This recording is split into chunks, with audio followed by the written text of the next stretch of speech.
Welcome to this Friday mailbag, everybody. This is Fantasy Football Today. We are getting ready for the weekend here by answering your fantasy football questions at fantasyfootball@cbsi.com and via Apple Podcast. Three-man show today, Adam Azer with Heath Cummings and Dan Schneier.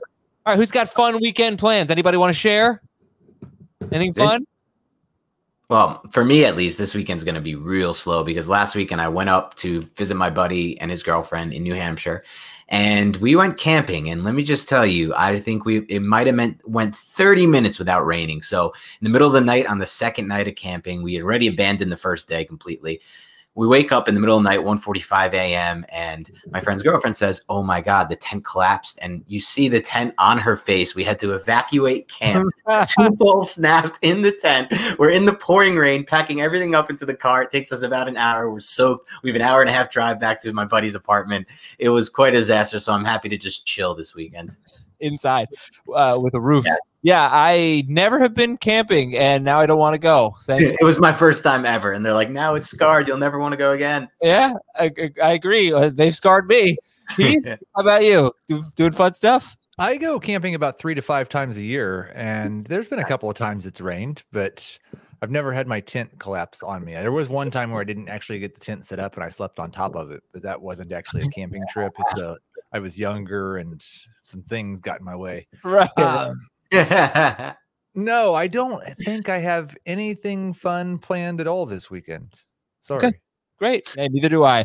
I do have some fantasy football to get to here, and we will also find out the band that I had the shirt and the cell phone ring of from 2 episodes ago. We had some fun guesses. If you missed that, I'll tell you the quick story, and we'll figure that out later on in the show. I'm sure everybody cannot wait. Here's a fun report from Adam Beasley of Pro Football Network. Quote, a source tells us that the Cardinals training camp battle at running back might be a battle in name only. Rather, Chase Edmonds is the favorite to be the team's featured back after splitting time with Kenyon Drake in 2020. Heath, what do you make of that? It's interesting. It's one of those things that makes me like, I think it's still a little bit up in the air, but I was treating it pretty close to a coin flip between Edmonds and Connor. And that makes me nudge Edmonds up just a little bit, Connor down just a little bit. They're both still number 3 running backs for me. Edmonds is now a high-end number 3 in full PPR, maybe almost a borderline number 2. Connor is more of a borderline number 3 in the other direction. But it's going to be a battle, and it will be interesting to see if Edmonds could handle like a month straight of 18 touches a game. It's not what I'm projecting at this point. Could there be a scenario where you would move Chase Edmonds ahead of Mike Davis or Myles Gaskin? Probably not for me. Right now, I've got him right in full PPR, and that's really the only place you'd have a chance. I just moved him ahead of Raheem Mostert and Melvin Gordon. I've got him right behind Etienne and Hunt. I could see him getting ahead of those guys for sure, but I don't think he's going to crack the top 22. All right, Dan, you got a thought on this? Yeah, I think what this says more of is what they think of Connor right now. I mean, they signed him to basically a minimum contract after there was almost no interest for him on the market, and he's recovering from off-season surgery. So maybe that means he comes along slower. Later in the season, he carves out a bigger role. I'm not so sure. Even in PPR leagues, though, I'm not going to bump up Edmonds too high because he still has Murray as a quarterback. And Murray, as we've seen with running quarterbacks, they don't really typically tend to target their running backs too much in the passing game. They'll take off and they'll run and they'll take the free yards instead. So I'm not super high on Edmonds even after this, but it definitely makes me bump down Connor. Is he an exception though to that rule? Because Edmonds, how many catches did Edmonds have last year? Anybody know that? He had 53. So that's a lot, especially for like a part-time back. Well, and Drake probably had 30, didn't he? Right, Drake probably had at least 25. So, yeah. Exception to that rule, but at the same time, there was also a time period where Drake was out, and so he had the kind of more of a full-time role. I feel like that, and it could be the case with Connor again, given Connor's injury. So, yeah, it's definitely something to consider. In that offense, they do typically target the running backs more than you would see for most offense running quarterbacks. They probably throw more than you'd expect from most running quarterbacks. Okay, so that's news item number 1. Number 2, Amari Cooper, he's got an ankle injury, but he might actually be ready for the start of training camp. That's up in the air. That does mean, we can be more optimistic about him being ready for week 1. Mecole Hardman expected to be the number 2 wide receiver for the Chiefs. Well, Heath, what did you make of the recent report about Mecole Hardman? He's going to line up as the starter, basically. It's more positive buzz. And as we've talked about, like there's room if he just combines what he did last year with what Sammy Watkins did last year for him to be a boom or bust number 3 wide receiver who could boom into a number 2 range. The key is consolidating those targets because he's not clearly separated himself from Byron Pringle, from Demarcus Robinson. And if those 3 guys are sharing the leftovers of CEH, Tyreek Hill, and Travis Kelce, then none of them are worth anything. But if one of them can separate, and right now it sounds like Hardman has the best chance to separate, then that guy certainly has a chance. Would you take Mecole Hardman or Jarvis Landry? I would rather have Mecole Hardman. Oh, interesting. Dan, how about you? Landry or Mecole Hardman? I'm going with Hardman for sure there. I just feel like you're in a more high volume offense. You want to take him there. Their ADPs are pretty far apart. Yeah. Maybe it's getting a little bit closer. But I think I actually have Landry projected like well ahead of Hardman, but just the question, do you prefer Jarvis Landry or Mecole Hardman? It makes me think, I don't think I've ever drafted Jarvis Landry so far this offseason. I've drafted Hardman a lot. You get to round 11 or round 12, and I guess maybe Landry goes in round 10 or something, but that's not the type of wide receiver that you've shown us that beats his ADP out of a late round wide receiver. Oh, wait. But what if I told you Odell Beckham were out for the season? Then when would you take Jarvis Landry? Didn't Odell Beckham miss most of last season? And Landry finished pretty strong. I would have Landry higher. I would have Landry higher. How high would you have him? He would be in T.Y. Hilton range. Because he would probably, I mean, he would certainly lead the team in targets. He would be like a Brandon Cooks type pick, though. I mean, especially in a run-first offense like they have. Yeah. Except they're going to be good and they're going to be able to run the ball, and like the Texans, which is why I don't. Why isn't Brandon Cooks higher? Because the uncertainty at quarterback, I think. Yeah, but it's Tyrod Taylor, right? Or they go with a rookie, whatever. But This guy is going to dominate targets on a team that's going to be terrible. Where he's wide receiver 42, Brandon Cooks. I'm not even thinking of the possibility of Deshaun Watson being his quarterback now. Okay, let's just take that out. I find myself gravitating toward him. I want to know what you guys think about that. Brandon Cooks going. It's Curtis Samuel, Marquise Brown, Laviska Shenault, Brandon Cooks, Michael Pittman, Jarvis Landry. He's at pick 100, basically. I like him better than all those guys. Yeah, I think it's fair because you have to try. It's all about volume, but why you're seeing him go this late still is because nobody gets excited about these types of players, the players who with this uncertain quarterback situation. I mean, if Davis Mills has to come in, that's going to be a disaster, I think, for the entire passing game. Tyrod can at least hold it steady, but it's hard to get excited about these kinds of players. I think there's just a general consensus in fantasy. Yeah, right. I could get that. And then get this report was speculation that Jonathan Taylor might get 60% of the carries. This didn't come from the coaching staff, but it might get 60% of the carries. I don't do it based on the running back carries, but the team's rush attempts. And I have Jonathan Taylor projected for exactly 60% of the Colts rush attempts. I only have 5 running backs predicted well ahead of a 60% share of the team's rush attempts. So I don't think 60% is low. So how many total carries do you have him getting? For the team or for Taylor or both? For Taylor. And maybe this is part of the reason that I don't have Taylor as a top 5 pick in PPR. I have him at 280 carries. Okay. All right. Well, so 60. So, but that number 60% is not low. You're saying it's not quite top 5 range, but it's very good. Like it's well ahead of a lot of guys that we draft in the first round. Yeah. All right. Good. Good to know. Thank you for putting that in perspective. We're going to be live on the Fantasy Football Today YouTube channel. I'm going to be winning again Tuesday night, 7 p.m. Eastern. We're answering your fantasy questions and playing some poker. I'm just going to be shocking the world, playing dumb. Oh, what's an ante? And then I'm just going to win. And that's going to be courtesy of Faded Spade. So join us Tuesday night, 7 p.m. Eastern. YouTube.com/fantasy football today. Faded Spade cards are the preferred playing cards of the World Poker Tour and poker players across the globe. Get your set for 20% off with the code FFT at fadedspade.com. That's a pretty cool way to get some cards. 20% off at fadedspade.com. Use the code FFT. Subscribe to our YouTube channel. Turn the notifications on. When we're live, you'll know it. And we'll see you youtube.com/fantasyfootballtoday Tuesday night at 7 p.m. Eastern. You can also listen to our show on your smart speakers. Either say, Alexa, play the latest episode of the Fantasy Football Today podcast. Or, hey, Google, play the latest episode of the Fantasy Football Today podcast.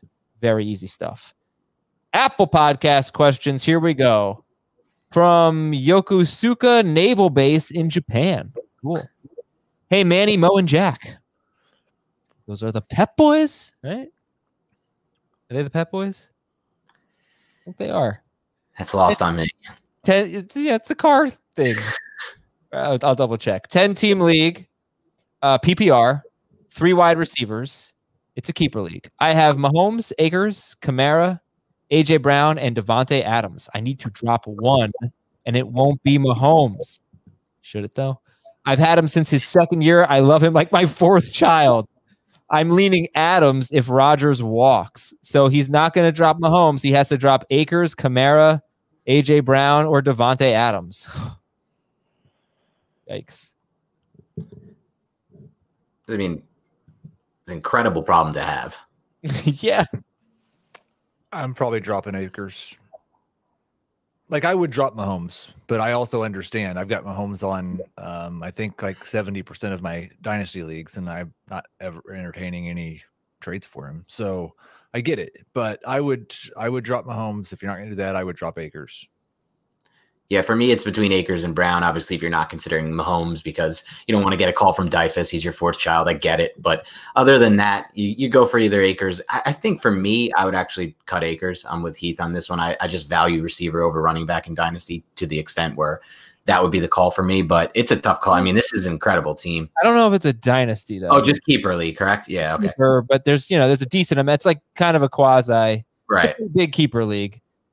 He's keeping 4 players. That's not huge, but I mean, it's not nothing. 4 keepers, not dynasty though. All right. By the way, you really don't know the Pep Boys? Never seen the Pep Boys commercial? I've seen the Pep Boys commercial. I just wanted to make myself feel younger than you right now, Adam. All right. From Dre Dub Sucka. Danny Mac 25 is my brother, and I recommended this pod to him. So you are welcome for the confirmation that the quesadilla burger at Applebee's is fire. Yeah. All right. Thank you. I would really like to try it. Thoughts on AJ Dillon this year?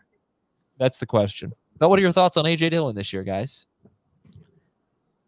For me, he's one of my favorite late round running backs, especially if you're using a modified 0 running back strategy or even just the typical 0 running back strategy. I don't know why there's not as much fanfare around him. I guess it's because of the uncertainty with Aaron Rodgers. Obviously, that offense is going to take a big step back if Jordan Love has to start.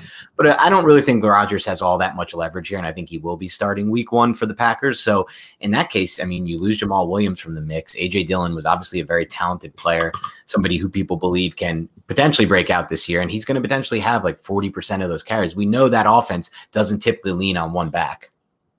Yeah, I think the thing for me, I would like to like AJ Dillon more than I currently do, and it's really just a question about the passing game.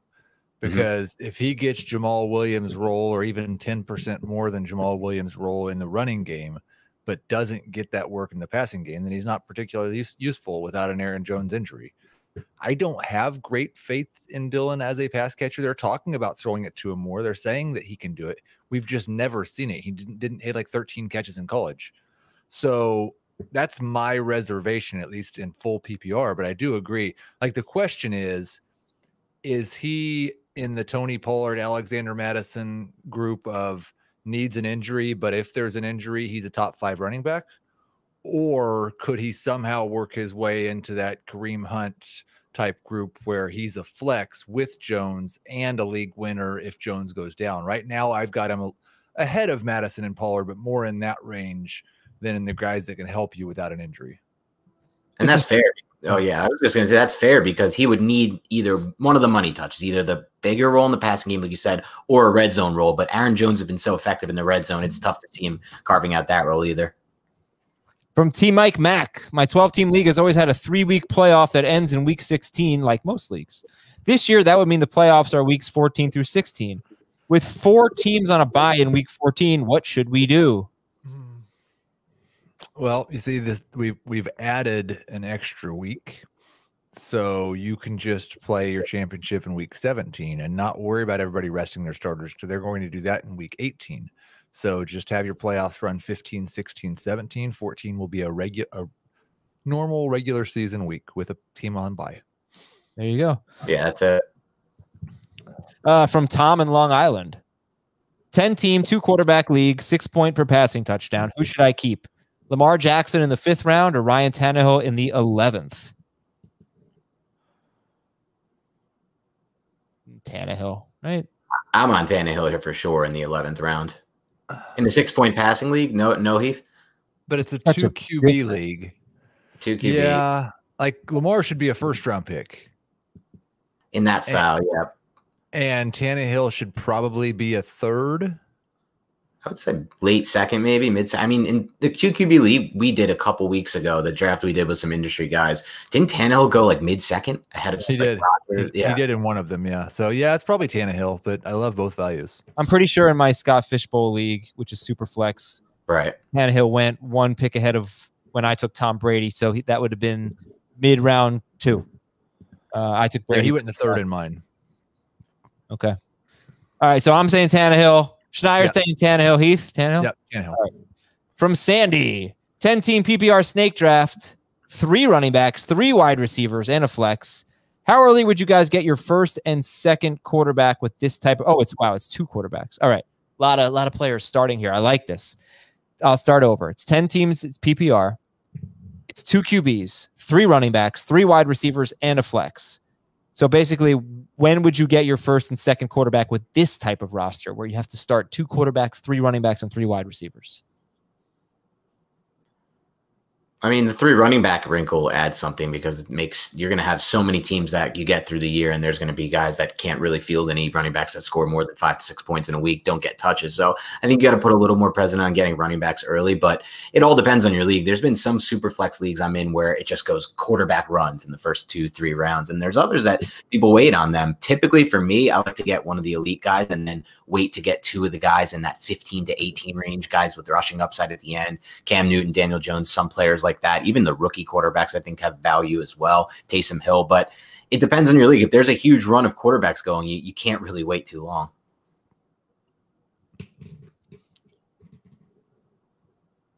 Heath, nothing. Yeah, I think it was well said. Okay, fine. Like probably round 2 or round 3 is when I'm taking my first one. All right, so I'm looking at a super flex. You take one in the first round, Heath, in a 2 QB. If a 3 running back start, I'm probably taking a running back in the first round. I think that's fair. All right, I'm looking at a super flex league where we start 2 running backs and 3 wide receivers and a flex, as opposed to 3 running backs, 3 wide receivers, and a flex. Round 5, David Montgomery, Chris Carson, Mike Davis were all drafted in round 5. Josh Jacobs was in round 6. Travis Etienne, Myles Gaskin, round 6. I think that because it is super flex, if you wanted maybe to be weak at wide receiver, you could go with an elite quarterback in the first round or maybe the second round if it falls to you, and then still have pretty good running backs if you took 3 running backs with your next 4 or 5 picks. But then you're probably looking at like Ben Roethlisberger or worse as your QB2. But you could do that because in a superflex league, the running back value is just nuts. Ronald Jones round 9 here. James Conner. Well, I don't know if that's I just don't know how the 3 QB thing would change that. Or the 3 running back thing. Mm-hmm. Right. It would, but I'm moving all these running backs up around. So let's say Josh Jacobs and ETN were available in round 5 instead of round 6. That's my guess. So you can go quarterback, running back, wide receiver, running back, or something like that. And I think you could be in good shape. But all those leagues are different. So different. Like Dan just said, every super flex league, it seems there's not much of a pattern. Okay, this is from Jeremy. If you had to choose your preferred draft position in a 10-team PPR league, what would your top 3 slots to pick from be? 1st, 2nd, and 10th. What's the rationale behind 10th? I'm curious on that one. I understand the first 2. I don't really know 3 through 10. No, but you can't get Kelsey at 10. You can't get Kelsey at 10. So maybe it should be 1, 2, and the latest you think you could get Kelsey. Maybe 7, 8. Yeah. That might not be bad. I mean, for me, I'm typically in all of these snake drafts. I don't do too many. I try not to do too many snake drafts these days, but I like the middle always because I feel like you can avoid the runs there. You can be in a better position to not have to reach. I just always think there's more value in drafting in the middle of these snakes. Okay, we got a few more here from the steerage. I drafted Kamara when he was a rookie in the 12th round. I've been riding that keeper train since. Each season a player is kept, you half the round from the year before. Unless it's an odd round, then you round up. I can keep Kamara this year for a round 2 pick, or A.J. Brown for a 4th pick, or Jonathan Taylor for a 5th round pick. Ding, ding, ding. Yep, Taylor. Yeah, I mean, we don't know if this is full PPR or not, but I think either way for me, I'm giving the edge to Taylor, even if it's standard, half, or full. Walker in a town outside Detroit. Why don't you take a stab at that, Dan? I'm just thinking Texas Walker Ranger when I hear Walker, so it's probably wrong. Okay, so Austin. Okay. Dear A, B, C, and D. Adam. 80s Celtics? No. Am I crazy in my keeper league? I'm keeping Diggs and Taylor. Then with everyone else being kept from the other teams, the best options at the end of round 1 would be McLaurin, Ridley, Thomas, Edwards-Helaire, Najee Harris, and Swift. McLaurin, Ridley, Thomas, Clyde, Harris, and Swift. So he's got 2 picks. He's got 112 and 201. He's already keeping Diggs and Jonathan Taylor. Who would you take out of those 6? Which 2? It doesn't tell us if it's PPR or how many wide receivers he needs to start, right? He just starts with 1 wide receiver, 1 running back. That's all we really know. I'd probably want Ridley and Harris. Or no, McLaurin and Ridley. I don't mind receiver there. I mean, I'm going Clyde Edwards-Helaire because I have a good feeling about him this year, but I'd probably go Edwards-Helaire and Ridley, but I can see Ridley and McLaurin. It's a night. If you have Ridley, McLaurin, and Diggs to start this with Jonathan Taylor, it's a pretty solid start, and you have a lot of volume there between those 4. It's a great start in PPR, but if it's non-PPR, I don't think you should do that. Yeah, because by the time it gets back to you, there's not going to be any running backs on the board in a keeper league when it gets back to you with your 3rd round pick. And then if it's half PPR, how do you feel about Taylor, Diggs, Ridley, McLaurin, as opposed to Taylor, Diggs, Ridley, your favorite running back there? We just say that 2 running backs is the way to go if you're a non-PPR. 2 receivers is the way to go if you're full PPR, and split the difference in half PPR. Okay. That could work. Yeah. No, because then you're taking McLaurin or Michael Thomas over Najee Harris or Clyde Edwards-Helaire. I don't think that's terrible either. I don't think any of these guys stand out to me as clear-cut values. Do they to you, Adam? No. Yeah. Ridley to me is the best of the bunch. I've got in full PPR, I've got it Ridley, then Thomas, then McLaurin, all before Najee Harris. Okay, guys. So Dan, you're a little bit younger than I am, but one day in college, I was walking to class. I got a phone call. My cell phone ring came on. It was the band that I also had. I was wearing their T-shirt at the time, and I realized I'm too obsessed with this band, and I have to stop with it. I said, "Who do you all think that band was?" Then at the end of the episode, I said this was 2003, I think, maybe 2002. Then I said at the end of the show, this band had the theme song for a popular TV show at the time. So that was the hint. That is an awful hint. What do you mean? It's a great hint. That's a good hint. Like, how many popular TV shows were going on at the time? I mean, I guess, but yeah, all right. At least give me a network. Give me a type of TV show. Is it a teen drama? Like, what are we talking about here? I've never heard of this band. I never saw the show. I guarantee you've heard the song though. Snow Patrol was Dave and Flint's guess. One guy said, was Adam's ringtone the Rembrandts? Then you said you were ashamed of it, so I thought maybe it was Limp Bizkit.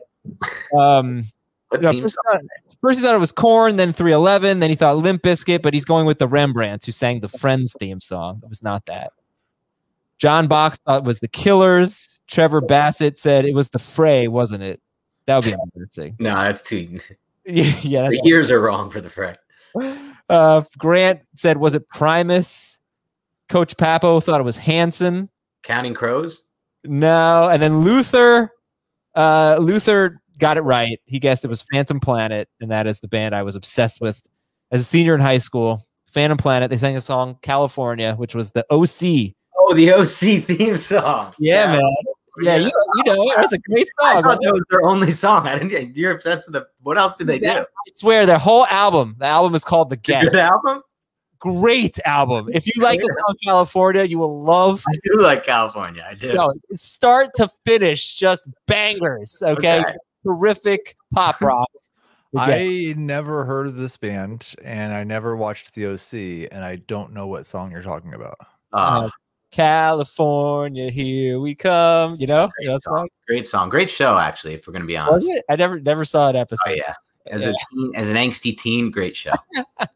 All right, Heath, please give that song a shot after the show or during the commercial break. We'll be right back with your emails at fantasyfootball@cbsi.com. And your emails. Here we go. Thanks a lot for the emails, everybody. Really enjoying them and good content for the show as always. Chase from the Scarecrow's home state. I don't know. Illinois. It feels Midwestern-y to me. Yeah. I just drew the 9th pick in my 12-man full PPR redraft league. I've been doing a lot of mock drafts. It seems as though Hill or Adams is always there when my pick comes up in PPR, 9th overall. Should I take one of the top wide receivers, or should I go with a running back like Eckler, Chubb, Taylor, or possibly Zeke? Here's the thing. I'm generally at the back end of the first round. You start with wide receivers. This year, there's a running back that I'm just higher on than everybody else, and so Aaron Jones is always there at the end of the first round, and I always take Aaron Jones. But if you don't feel the same way that I do about Aaron Jones, I prefer Kelsey, Tyreek, and Devontae Adams to any of those running backs that you mentioned. I think Kelsey would be the clear cut if he's there. I don't know if he's assuming Kelsey will be there and he's overlooking him. We're all on the same page with Kelsey, I feel like. But I would also definitely take Zeke and Taylor over any of the receivers. But as far as Eckler and Chubb go, I definitely think you can go the receivers. And I'm with you, Heath. I'm higher on Jones. I'm higher on Adams. I'm higher on Rodgers than everybody else. I don't really see too many scenarios where Rodgers is getting moved this offseason. I know it seems like he has all this leverage, but really, I can't really figure it out how the trade is going to go down, especially this late into the offseason. Well, you have to really, I guess, ask yourself if you think he might sit out a few games or retire. And that I just don't see. He's too competitive, and he wants to get another Super Bowl on his resume. So he's too old now to do that, I think. Well, he's young for a Jeopardy host, I guess. But yeah. Okay. That's interesting, though, that you both would take Tyreek and Adams over Austin Eckler in full PPR, and Jonathan Taylor for Heath. I don't know about for Dan. No, I go Taylor and Zeke for sure. Zeke, if you can get Zeke here, that to me is the move. Heath, you have Zeke behind Adams and Hill? I do. But what about Eckler? I mean, Eckler could have 100 catches. He could, but what are I feel pretty confident Devontae Adams and Tyreek Hill are going to score me 20 fantasy points per game. I don't have near that confidence in any of these running backs. Okay. From Cameron, 12-team half PPR keeper league, currently in its reset year. That means everybody is available for the first time in 5 seasons. I have these picks. These are his first 5 picks. Doesn't have a first-round pick, but he has 201. Then he has 212, 407, 410, and 501. Interesting. A lot of trades there. 201 and 212. No third-round pick. 407. That's a long way to wait between 212 and 407. Then 410, then 501. Did you win the league 6 years in a row and they decided you were too much better than everybody else? How did you end up with a first or a third-round pick? Yeah, I guess he must have traded some picks. Yeah, that's barely a second-round pick. 212. I mean, we're really he must have been trading for the wins the past few seasons, and hopefully you got those championships in. You would think in the reset year he'd get his normal draft picks. Yeah, I don't know how this works. He wants to know who to take, Eckler or Mixon at 201 in half PPR. I'm on the Eckler train here, especially in any kind of PPR, half or full. Where are you at on this one, Heath? Yeah, I love Eckler, but in half, I think I have Mixon just ahead of him. I've got Eckler in full PPR and Mixon in non, and just they're back to back, but Mixon just barely over Eckler. It'd be really interesting if he can play a full 17 game season and get the type of workload they say they're going to give him. I think Mixon could be a top 5 running back, but I understand there's lots of people that don't ever want to draft him again. Yeah, we feel like we've been saying that about Mixon for so long right now, and that offensive line still scares me a little bit. And he also really wants to draft Terry McLaurin at 212, but he's hesitant because one of Ridley, Metcalf, or Jefferson is typically available there. So can he justify taking McLaurin over Ridley, Metcalf, or Jefferson if that, decision presents itself? Definitely not Ridley, I don't think. Definitely not Jefferson either, right? I've got them really close. I think you can make the case for McLaurin over Jefferson for sure. Okay. Yeah. You got to take Ridley if he's there. Yeah. Okay. Next up from Rico. Most of your advice is for PPR, but I have a non-PPR question. I'm taking McCaffrey number 1. For the 24th and 25th picks, would you take Waller and Jefferson, Ridley and Jefferson, or Waller and Dobbins in a non-PPR league? I would like to submit Ridley and Dobbins would be my pick, but he didn't give that option. But it looks like Waller, Jefferson, Ridley, and Dobbins are the 4 that he's considering. What combination of 2 would you guys go with? Waller, Ridley for me. I'm on Ridley Dobbins here. I'm with you on this one, Adam. And I think he mentions it too. He's as he says, if he doesn't get Dobbins here, the running back's really going to dry up for him. I mean, if he rolls back to the next come around, another 22 picks or 24 picks, whatever it may be, 23 picks actually, I think that he's just going to be looking at the Gaskin types as his RB2, and I'm just not so sure I'd feel confident with that. Kyle in Columbus. With the recent report about Jonathan Taylor's workload to be about 60% of the team's carries, should we consider drafting Cam Akers, Joe Mixon, or Najee Harris over him, with them getting potentially 80% of the carries? I do not believe that any of them will get 80% of the carries. I don't think we have any reason to expect Cam Akers to get a bigger percentage of the carries than Jonathan Taylor. So no, I would not. You don't think Mixon or Harris though could be that true 80% of the carry kind of workhorse? That really almost doesn't exist, and I think it's better not to expect anyone to do that who hasn't done it. Who does? It's not, the only people. Well, Barkley did it in his seasons before he was hurt. The Giants almost exclusively used him. McCaffrey was another example of that, and even after McCaffrey got hurt, they did the same thing with Davis. But you can't find. I think. Would you say Cook is probably that when he's healthy? Dalvin Cook is also, and Derrick Henry, and Henry for sure. And it's possible that Najee or Mixon could make the jump, but I think even if they make the jump, you're probably looking at a 70%, not like an 80%. Is really, really rare. And even if you get 70% there, do you really want to bank on both of those teams with crippling offensive lines versus the best offensive line in football with the Colts? And in my mind, Jonathan Taylor, a much more talented prospect than both of those players. So I'll bank on that over just a 10% increase in touches. All right, this is from John from a city in Florida that's pronounced Melbourne. Is that how you pronounce Melbourne, Heath? Melbourne? That's how you pronounce Melbourne, yeah. No, it's not. In Australia, yeah. But he says it's in Florida. I don't know, but it could be the same thing. I think it's spelled the same way. They weren't sure, so they had a tournament to decide it. Melbourne won. Hey, Ben, Patty, Deli, and Jingles. I have no idea. Nope. All right. Yeah, this guy's Australian. I forgot. So he said, I said it like with such disdain. I have no issue with that. I'm pro Australia. Now that there has been another week added to football, I'm fiercely advocating for an alternative playoff system that no one has discussed yet, but one I believe is more inclusive, featuring 8 teams and still has all the perks of a 6-team playoff, if not more. It's the Australian rules football playoff system. Aussie rules. Oh, terrible. Wow. I used to be so good at accents. What happened? The playoffs are played over 4 weeks. Your quarterfinals, your semifinals, your preliminary finals, and your championship. In the quarterfinals, week 1, Team 1 plays Team 4. 2 plays 3.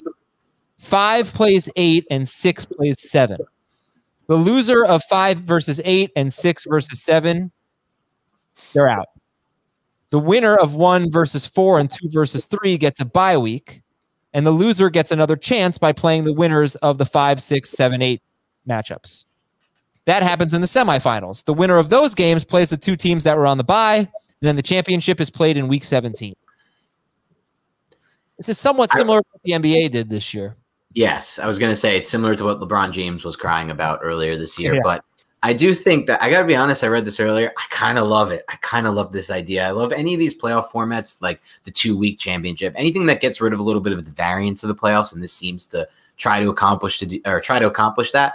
I'm for, because there's so much variance in the playoffs, and I feel like the best teams often get screwed sometimes, or at least sometimes in the playoffs. I kind of love it too. I think I want to do it. Oh yeah, I was thinking about texting my league about trying to implement it, but I can barely get them to get rid of kickers, so it's not even worth a shot. The problem is you've got 4 NFL teams on a bye in week 14. So isn't that a problem with this? Because it's still just a 3-week playoff, right? Because the second week is the semis. No, right? It's a 4-week playoff. The 1 and 4 get the bye. They only get the bye if they win. Yeah. It's a playoff. So you have to, I think you have to really play into week 18 if you want to do this. That's the problem. You don't want to have the week with 4 teams on a bye than week 18. Yeah, I agree with Heath. No, without a doubt, rule out week 18. Don't let that be a part of any of your leagues. I can't have it. No, I cannot have a playoff matchup. I cannot have a playoff game with 4 NFL teams on a bye. You're in the Scott Fish Bowl, aren't you? Yeah, but he does it in like a cool way. Yeah. Okay, I have no name on this. Oh no, this is from no name, but from a town on Lake Superior, Melbourne. Hey, Dante, Christian, Brett, and Donovan. I'm going to be honest with you. I read this before. I do not remember Donovan McNabb on the Vikings. No recollection of that. Yeah. I was a big Donovan McNabb fan in Philadelphia, and I've tried to just wipe all of everything that happened after he left Philadelphia out of my memory. I believe he was also on the Washington football team. That one I know. He was on Washington. That was he got traded to Washington. That was a crazy deal within the division. I don't remember this Vikings year either. Okay, good. It was his last year. He played like 5 games. It's like the Mandela effect. Okay. Donovan McNabb. Let's see. He played 1 year for Washington, 5 games for Minnesota, threw 4 touchdowns. Yeah, good job. Okay, here's the question from the Vikings fan. I have the 3rd pick in my Dynasty Startup League. I'm not really feeling Taylor or Kamara or Saquon Barkley. Can you talk me into one of them, or should I trade out? It is a 3-receiver league with 2 flexes. I mean, if somebody loves any of these backs, I would trade out. Typically, for me in Dynasty, I do really stand by feeling that these running backs are a bit overrated in general. I mean, even last year, I remember I did a startup Dynasty salary cap league, and the person who spent so much money on Ezekiel Elliott was trying to trade him mid-season and didn't end up getting much back in return, and just shows you like how the values fall so fast at the running back position. So for me, if you could trade out, I would do that, and I would even target somebody like Mahomes late in the round, in the 1st round or 2nd round. I love even in 1 QB, I love taking somebody like Mahomes there. Yeah. Okay, great. Last question. Nope. Sorry, we have 2 more. Second to last question from Luke in Toronto. Grade the trade. 12-team PPR Dynasty League. Gave up Russell Wilson and J.D. McKissick. Got 111, 211, and Carson Wentz. He turned that into Rashad Bateman, De'Ami Brown, and Carson Wentz for Russell Wilson and J.D. McKissick. Dan, you talk while I calculate. Okay. Yeah, Heath is the Dynasty King here, so I'm going to wait for his response here. But for me, I do tend to feel like rookie draft picks are a bit overrated in Dynasty when it comes to trades and how people value them.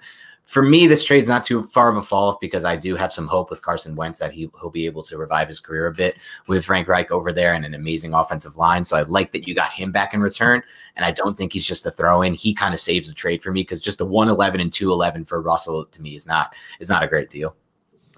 Yeah, and like, I don't know if Dan even mentioned the name JD McKissick, but it's fine if he didn't. Yeah. We can just probably cross out. And that's the problem is like when you tell me a first and a second for Russell Wilson in a 1 quarterback league, I'm pretty okay with that. When you tell me it's Rashad Bateman and De'Ami Brown for Russell Wilson, I'm not as excited about that. And that kind of just goes to Dan's point that it's more exciting when they're picks. I would give this a C-.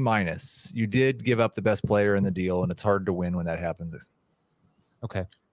And the last question is a stupid one because it says, hey, McClane, Buddy the Elf, and Rudolph, which are Christmas movie icons, according to our emailer here, whose name I don't have and don't really care about now. I'm having a hard time determining which. What? That's just a little mean. It's okay. We'll go on. Okay, good. I'm having a hard time determining which player is the best value at their keeper cost, standard scoring, Kamara in the first round, Ridley in the third round, AJ Brown in the third round, or Antonio Gibson in the 10th round. In standard. Interesting. I'm leaning Gibson here, but I feel like that just might be value-based decision. Is that off? Where are you at here, Heath? I would have to go Gibson. Okay. Good. I replied to this joker. Gibson. So Gibson for everyone. Hey, all right. Have a boring weekend, guys. Dan, hope your intent stays upright. Oh my God. I can't believe that might need to be edited out. It will not be edited out. It's he didn't need to do that either. Yeah, good luck to you in that department, you know. All right. Well, I'm gonna go. I'm gonna sign off now. We'll talk to y'all on Monday on Fantasy Football Today. Yeah.